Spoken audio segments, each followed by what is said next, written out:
poderosos, la fuerza más mortífera que existe.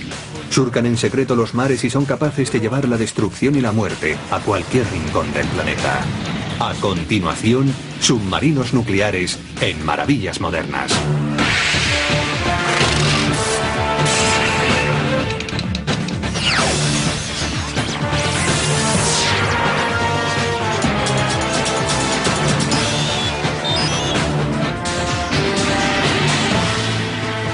Maravillas Modernas.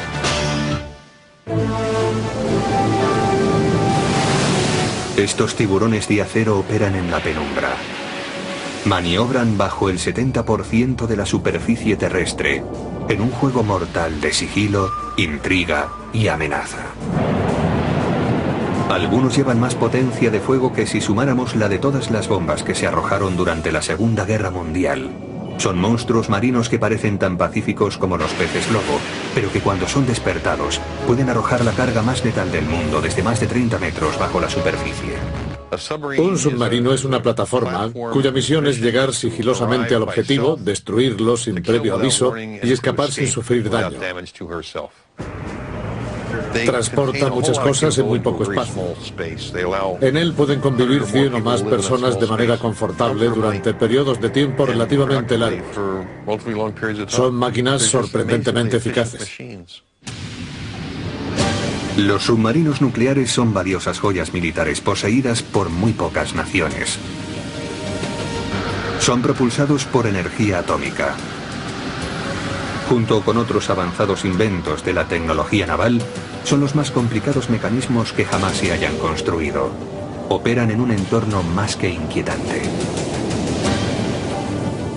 El barco soporta 2000 kilos por cada 30 metros de profundidad. Allí hace frío, está muy oscuro, hay corrientes y pueden surgir tormentas. En inmersión tenemos que fabricar nuestro propio aire, filtrarlo, extraer el dióxido de carbono. Además generamos nuestra propia energía y hasta el agua. Hay muchas cosas que pueden salir mal. Se trata de una máquina verdaderamente compleja. Hay dos tipos de submarinos. Por un lado están los de ataque, que cazan en silencio a otros submarinos, vigilan los buques de superficie y proporcionan información. Por otro lado existen los submarinos balísticos o boomers, que llevan misiles con cargas nucleares capaces de destruir países enteros. Su misión es permanecer ocultos para disuadir a los adversarios de sus posibles acciones militares. ¡Fuego! Los submarinos balísticos y de ataque se componen de más de 80 millones de piezas distintas, cuestan más de 2.000 millones de dólares y 3.000 obreros tardan más de una década en construir uno. Una vez en el mar permanecen sumergidos silenciosamente durante meses, moviéndose amenazantes por todos los rincones del planeta. No mantienen contacto con el mundo exterior. Todo lo que necesitan lo transportan con ellos. Permanecen en el barco 90 días, pero no lo pasan tan mal. De hecho, se vive bastante bien. Un lugar similar que pudiéramos imaginar sería una cápsula espacial. Este es el USS Albuquerque, un submarino de ataque que opera con la flota atlántica norteamericana. Su misión es múltiple. Rastrea submarinos enemigos, realiza misiones de búsqueda y rescate, desembarca comandos de la Marina en el campo de operaciones y combate a los barcos de superficie. Sus armas no son nucleares, pero sí mortíferas. Los misiles de crucero Tomahawk, los torpedos Ben K-48 y numerosas minas oceánicas. Un trozo de uranio proporciona al submarino más energía que 115.000 litros de gasolina. La potencia de 35.000 caballos del reactor nuclear hace menos ruido que un banco de gambas alimentándose. El núcleo de esta avanzada máquina reside en la sala de control o centro de ataque. Por la noche está iluminado con luz roja para que la tripulación distinga el día de la noche. En la sala de control se dirige la navegación. Se controla la profundidad, el ángulo y la derrota del submarino. Se recibe información de los diversos sensores y se integra en el sistema de control de fuego. También se vigila el rumbo y la velocidad del objetivo y se disparan las armas. Es el centro operacional del barco. Cuando el submarino se sumerge en la oscuridad oceánica, sus únicos ojos se encuentran en la sala de sonar.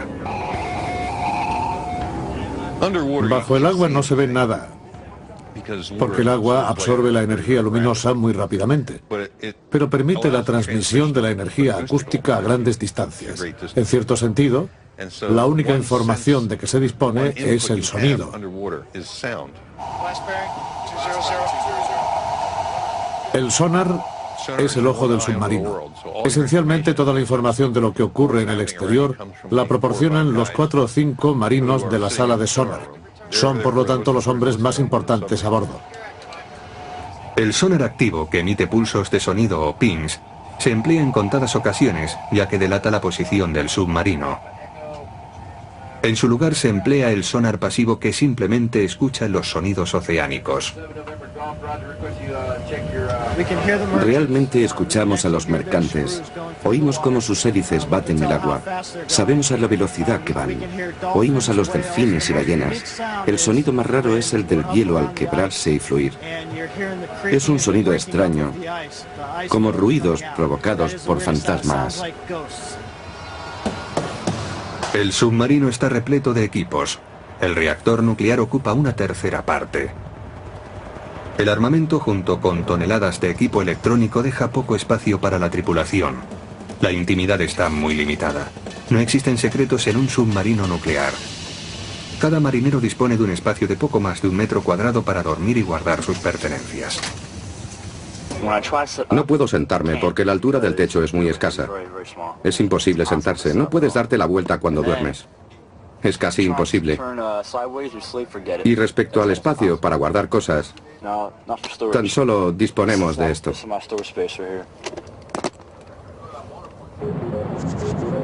Para combatir la monótona existencia de los submarinistas, la tecnología proporciona toda clase de comodidades. La electricidad que suministra el reactor nuclear filtra el polvo y el dióxido de carbono. Todos los días se producen entre 40.000 y 150.000 litros de agua potable. Para ello se recoge agua de mar y se condensa el vapor. El oxígeno se obtiene bombeando agua a través de una caja de grandes dimensiones, provista de células electrolíticas. Por medio de la electricidad se separan el hidrógeno y el oxígeno y este último se distribuye por el barco. El hidrógeno se mezcla con el agua sobrante y se expulsa al mar. El submarino dispone de una fuente de energía casi ilimitada. No sucede lo mismo con la comida, que es lo que con más prontitud se agota. Cuando el barco sale a puerto, se carga de provisiones.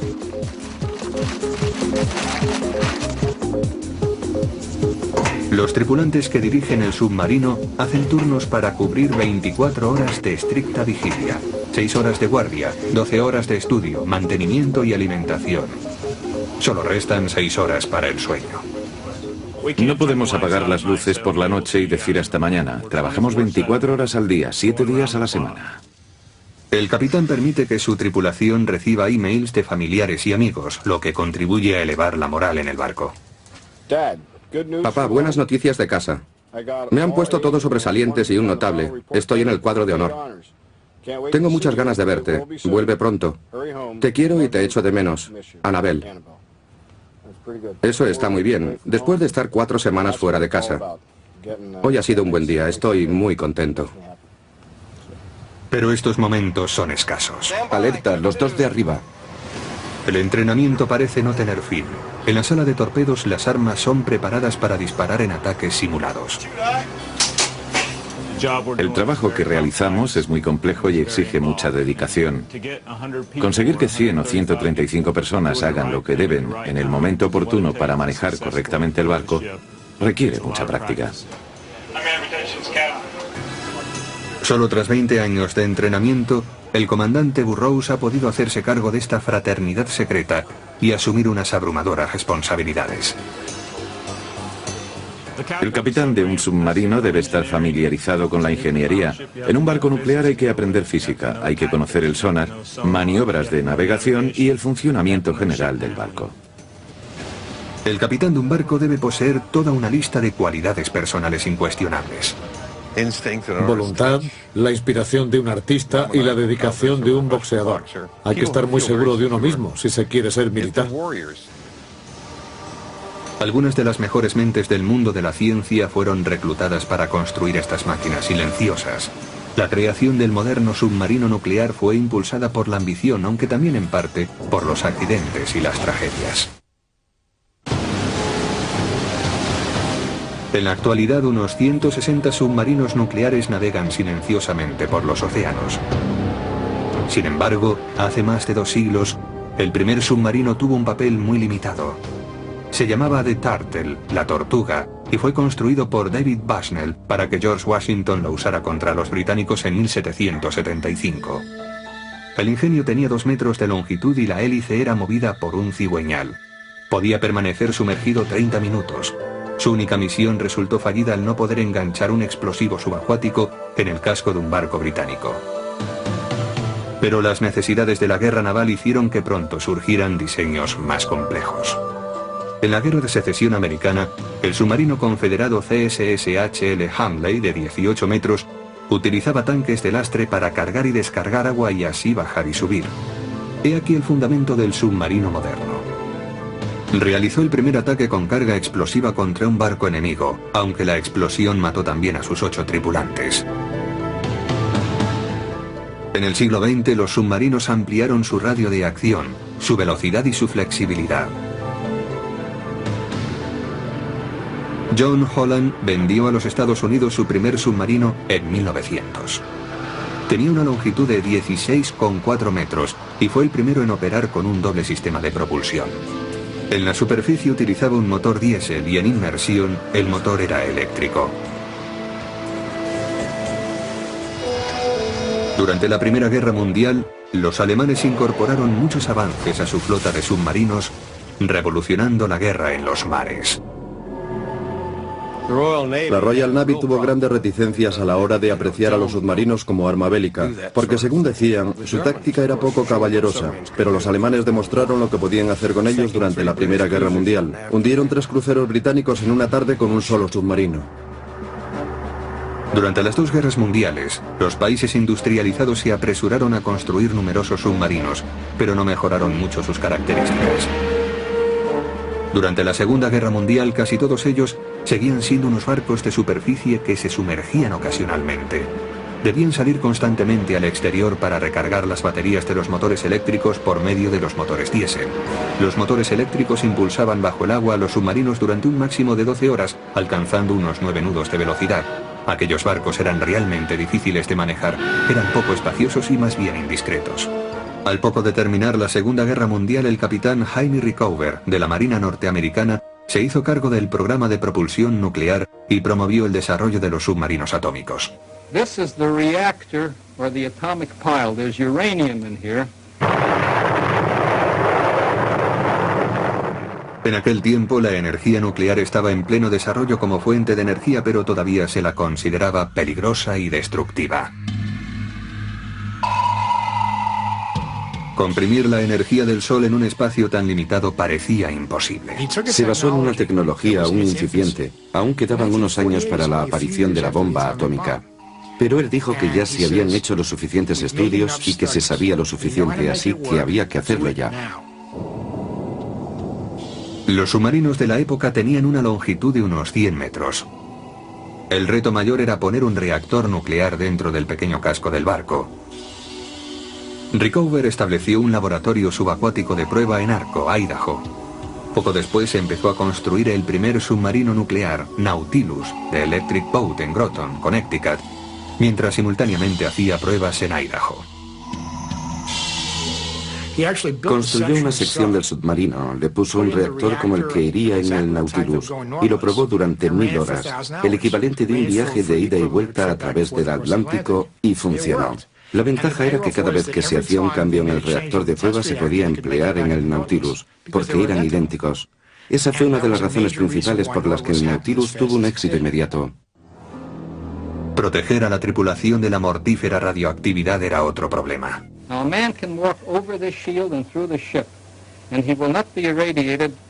dangerously over a long period of time. Había que poner una pantalla lo suficientemente grande para proteger a la tripulación, lo que hacía que el submarino fuese más pesado. Un submarino es como un dirigible. Cuanto más pesado es, mayores han de ser sus dimensiones para que pueda flotar. Los ingenieros consiguieron una proporción razonable entre la pantalla de plomo y el tamaño del barco. El 21 de enero de 1954 comenzaron las pruebas del primer submarino nuclear del mundo, un extraordinario logro técnico. El reactor nuclear generaba la energía requerida por el barco mediante el calor surgido de la fisión nuclear o división de los átomos de uranio. El calor del reactor era transferido al agua que circulaba por un circuito cerrado primario que incluía el reactor, las bombas y el generador de vapor. Un circuito secundario enviaba vapor desde un generador a una turbina, que proporcionaba electricidad a la nave y a la turbina principal de propulsión, que a su vez movía la hélice. El vapor se condensaba y el agua era reutilizada por el sistema.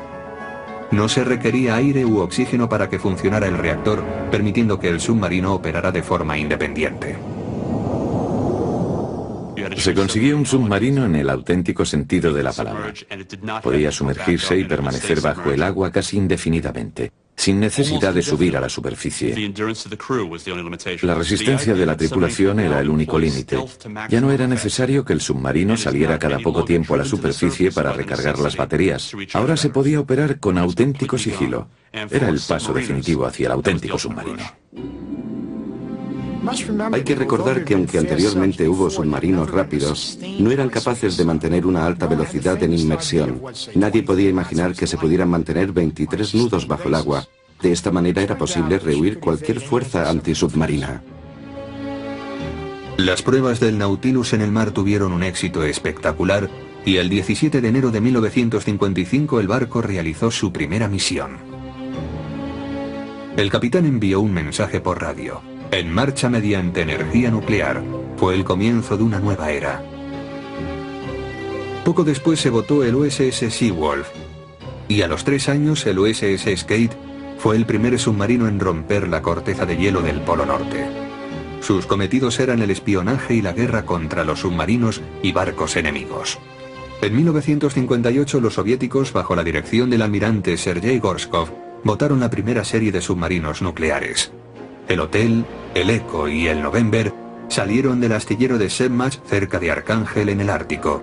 Todos los nombres de los submarinos y clases soviéticos fueron elegidos por la OTAN para que en Occidente se tuviera una fácil referencia de ellos.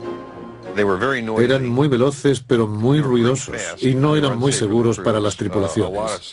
Muchos marineros murieron por radiación en aquellos submarinos a lo largo de los años. Los soviéticos no invirtieron tanto dinero y esfuerzo en la seguridad para los tripulantes como nosotros.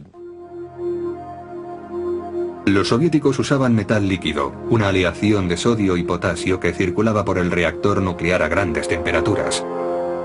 Su ventaja es que permitía una gran concentración de energía al calentar el agua. Los Estados Unidos utilizaban un diseño de agua a presión más sencillo. Lo bueno del agua a presión es que era intrínsecamente estable. Cuando el agua se calentaba, había que desacelerar un poco el reactor. De esta manera era imposible perder el control. El agua no transportaba radioactividad. El metal líquido transportaba mucho más calor y se podía producir más vapor. Pero por otra parte, no se podía moderar el reactor. En una ocasión, el metal no se fundió como debía y emergieron con un trozo sólido de resto radioactivo. El problema con el metal líquido es que se vuelve radioactivo y su periodo de semidesintegración es muy largo. Si se tiene una avería en el mar, no se puede reparar. En los tiempos en que el Nautilus fue construido, los Estados Unidos crearon otro diseño revolucionario. En 1953, la Marina probó un submarino diésel con forma de ballena. Podía desarrollar la sorprendente velocidad de 30 nudos bajo el agua. Antes de que se fabricara el Albacore con su casco revolucionario, los submarinos ofrecían su mayor rendimiento en operaciones de superficie. Navegaban mucho más rápidamente en ella que sumergidos. El Albacore iba más rápido bajo el agua que en la superficie. Alcanzó velocidades desconocidas para los submarinos. Debido a su diseño hidrodinámico de forma cilíndrica, el agua fluía por el casco del Albacore mucho más suavemente que por otros cascos. A mediados de los años 50, los Estados Unidos comenzaron a construir 6 submarinos de la clase Skipjack. La clase de un barco recibe el nombre del primero de la serie. Se rediseñó la planta de potencia para que fuera más compacta y se combinó el casco de Albacore con la planta motriz del Skipjack y Eureka.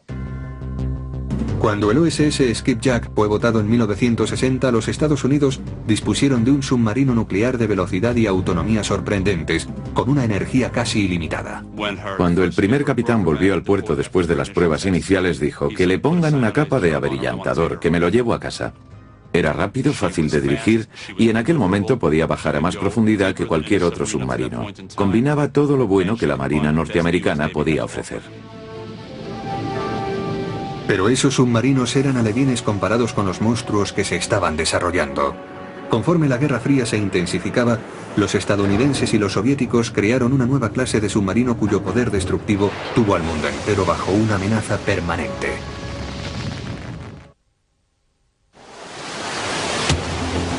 A mediados de los años 50, en Norteamérica se empezó a trabajar en un concepto revolucionario de guerra submarina.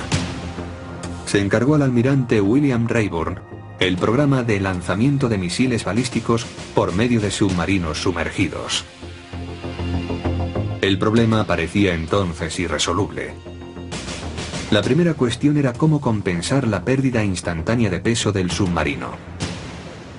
El misil era lanzado lejos del submarino, así que era necesario abrir un tanque para compensar la pérdida de peso y no se desequilibrará. Los ingenieros desarrollaron unos sistemas de lastre muy avanzados mediante los cuales se restauraba rápidamente el equilibrio después del lanzamiento y el impacto de la expulsión del misil quedaba absorbido. El segundo problema técnico era conocer la posición exacta del submarino para que dirigiera el misil con seguridad y precisión.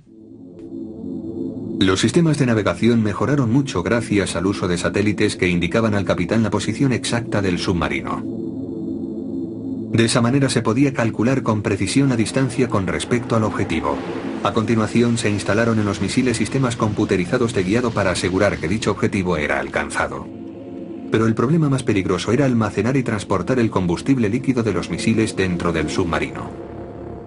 Si se derrama el combustible líquido de los misiles, se puede producir un incendio o una gran explosión. El combustible líquido era el más usado en aquel momento, pero era difícil de manejar por ser muy inflamable. Podía causar una tragedia dentro del submarino. El gran avance que nos permitió realizar lanzamientos bajo el agua fue la aparición de los cohetes de combustible sólido. Además, el tamaño del misil de combustible sólido era mucho más manejable, lo que facilitó su instalación dentro del casco del submarino. El combustible sólido se fabrica a partir de una combinación de nitrato, carbono y azufre. Es mucho más seguro puesto que se mezcla con plástico, es compacto y más estable. En lugar de iniciar la combustión dentro del submarino, el misil era lanzado por medio de aire comprimido. A continuación, los motores de combustible sólido arrancaban e impulsaban al cohete en la atmósfera. En diciembre de 1959, los Estados Unidos presentaron el USS George Washington Carver, el primero de 5 submarinos balísticos nucleares, una primicia mundial. Fueron conocidos como Boomers. Era una máquina mortífera con 16 misiles Polaris, con un alcance de 1000 millas náuticas. Cada uno llevaba una cabeza nuclear de 50 kilotones.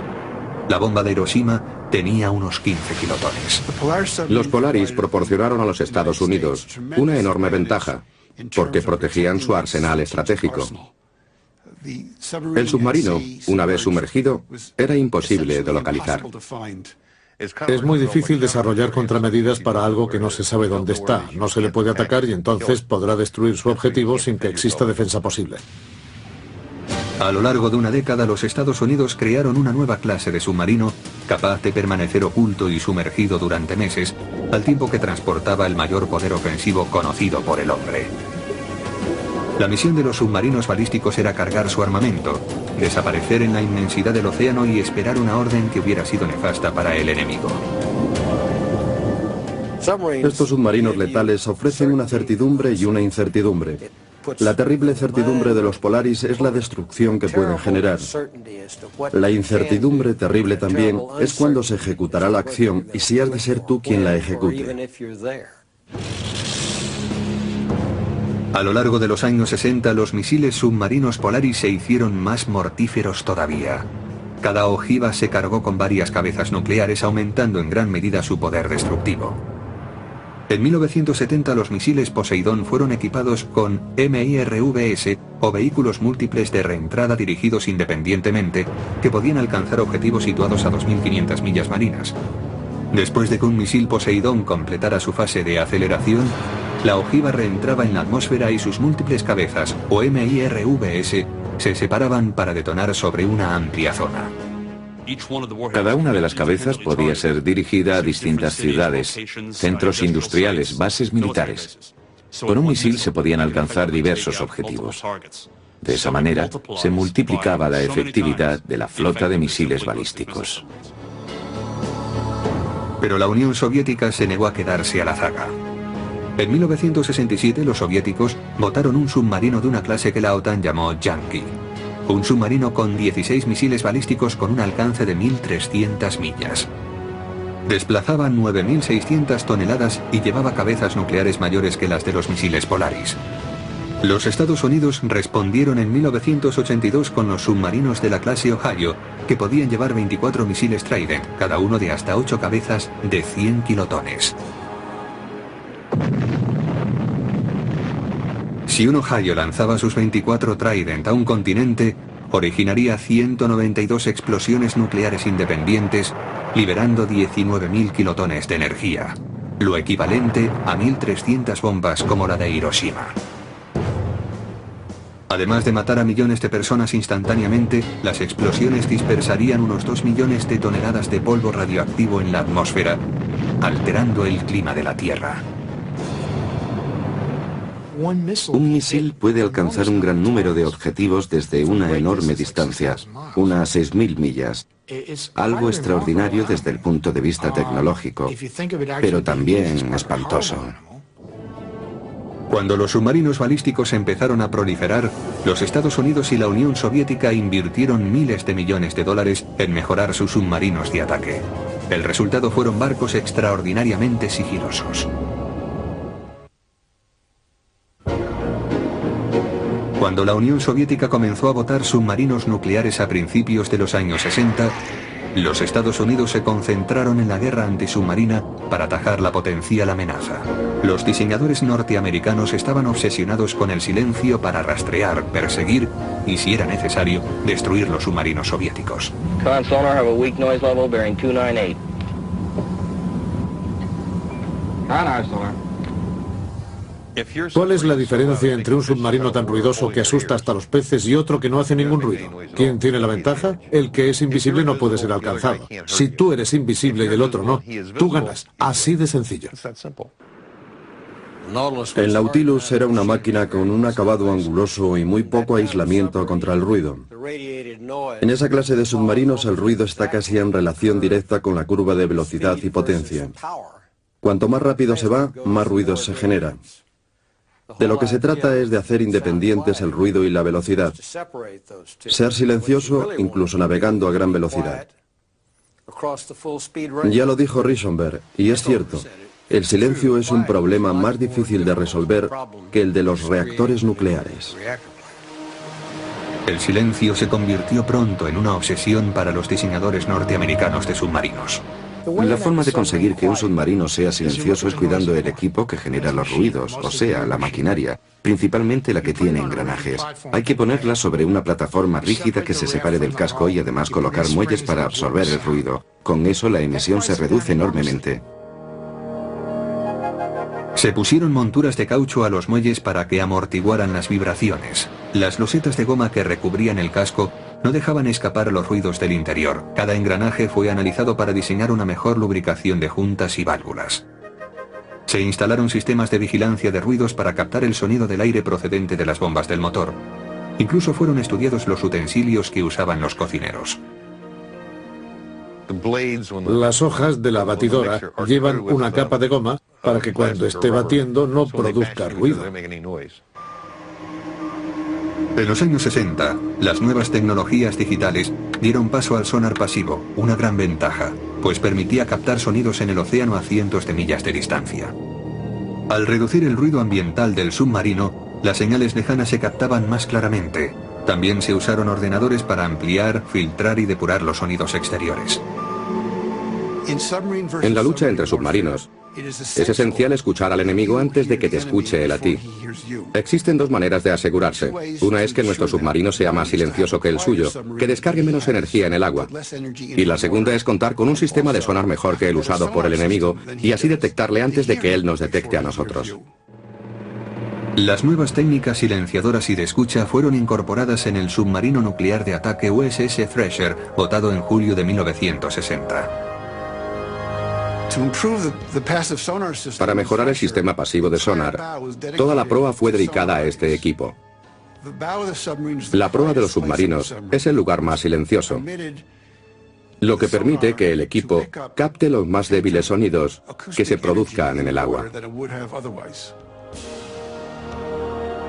El nuevo submarino podía localizar y perseguir a las fuerzas navales soviéticas sin ser detectado, pero entonces ocurrió una gran tragedia. With great regret and sadness that this ship with 129 fine souls aboard is lost. A las 7:47 de la tarde del 10 de abril de 1963, el Thresher comenzó un descenso a 200 millas de la costa de Boston. A las 9:13, envió un mensaje diciendo que tenía dificultades. Después de varios minutos, el barco comenzó a hundirse. Los operadores de radio oyeron cómo el submarino se quebraba cuando llegó a cierta profundidad. Cuando en el casco de un submarino se abre una brecha, ocurre lo contrario que cuando se soplan los tanques de lastre. Con el cambio rápido de presión, el aire arde y todo el mundo resulta abrasado en cuestión de segundos. Cuando la presión del agua comprime el casco, la atmósfera interna del submarino se densifica, haciendo que los gases se calienten hasta que se origina una explosión. El submarino accidentado se posó sobre el lecho oceánico a una profundidad de 2.400 metros. En una investigación posterior se dedujo que una fuga interna había obligado a apagar el reactor. El submarino intentó entonces soplar sus tanques de emergencia, pero no pudo hacerlo porque había unas tuberías congeladas. El Thresher era el submarino más avanzado que habíamos construido y no podíamos imaginar que pudiera perderse. Afortunadamente, el reactor del Thresher no explotó bajo la presión del agua que excedía las 240 atmósferas. Los diseños de contención y de apantallamiento demostraron ser adecuados y el reactor permanece en el fondo del océano aún hoy en día. La radioactividad en el lugar es vigilada constantemente y se dice que es mínima. Soportó la profundidad debido al metal empleado en su fabricación, a su espesor y su forma. Cuanto más se parece a una esfera, más posibilidades de resistir tiene debido a la manera en que la presión se distribuye por la vasija de contención. El accidente hizo que la autoconfianza del cuerpo de marina se resintiera, y al poco el almirante Rickover realizó una rigurosa investigación y se estudió a fondo el futuro sistema de construcción de submarinos. Los sistemas de seguridad en la construcción se volvieron extremadamente minuciosos. Todas las piezas eran inspeccionadas. Se investigaba la procedencia de los materiales, cómo se trataban, dónde se instalaban en el submarino. Además de la estricta prueba e inspección de los materiales y la maquinaria, la preocupación por la seguridad es también evidente en el entrenamiento que se imparte en la Escuela Naval de Submarinismo en Groton, Connecticut.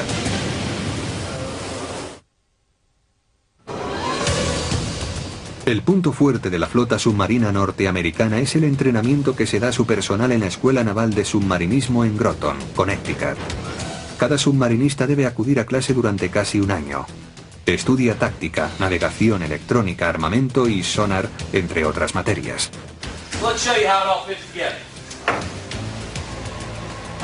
Estar bajo el agua es peligroso, la presión es muy alta y la radioactividad puede acabar con la vida de los tripulantes.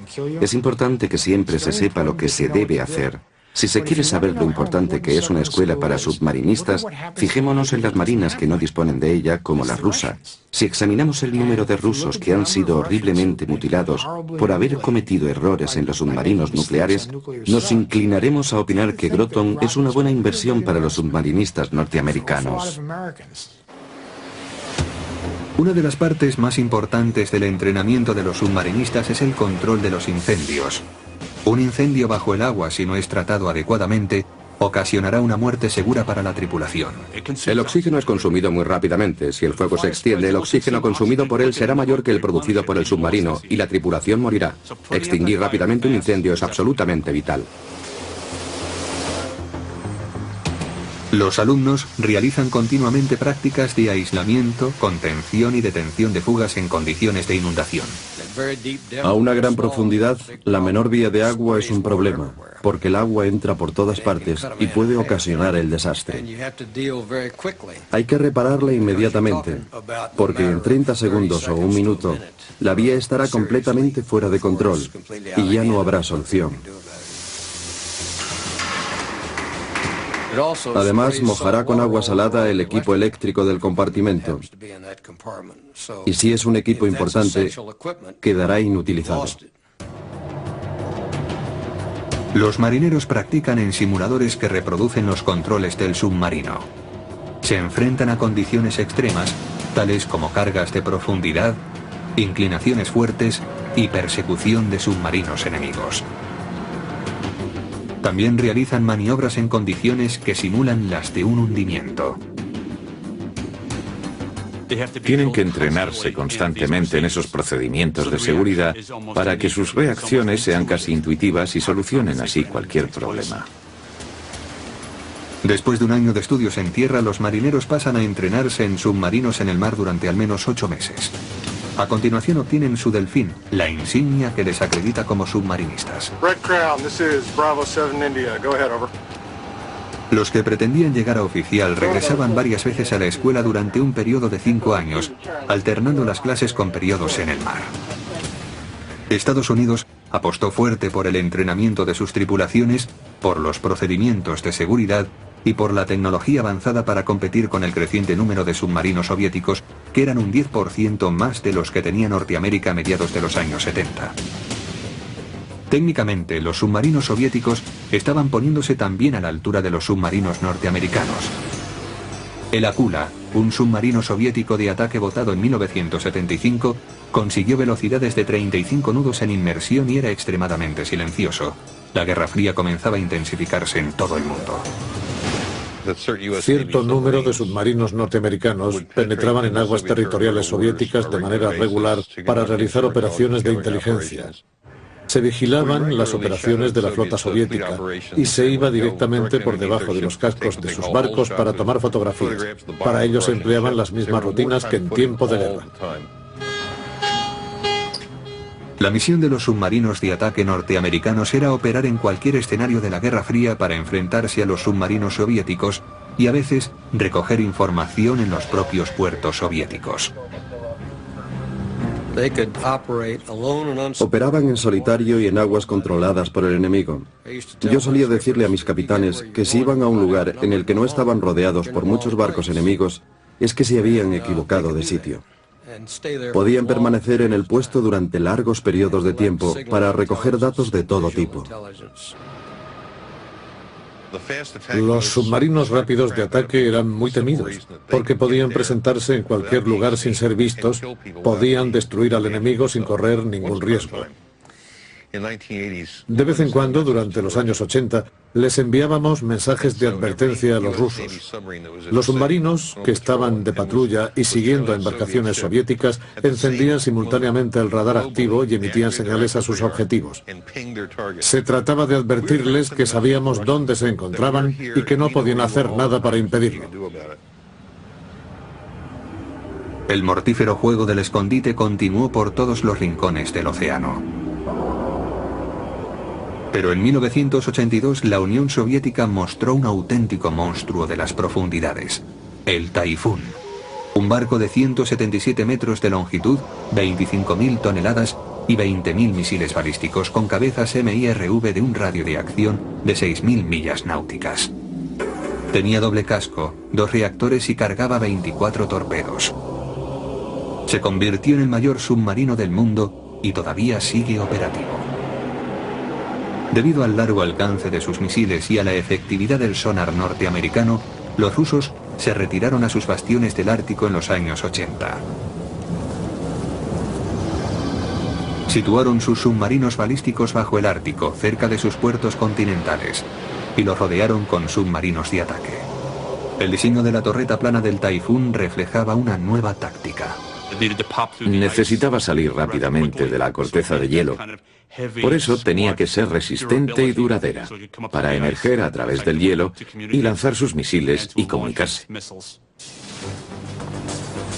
Como la Guerra Fría terminó a finales de los años 80, los submarinos norteamericanos están cambiando de una estrategia de duelo entre superpotencias a unas tácticas más complejas para adecuarse a las nuevas circunstancias.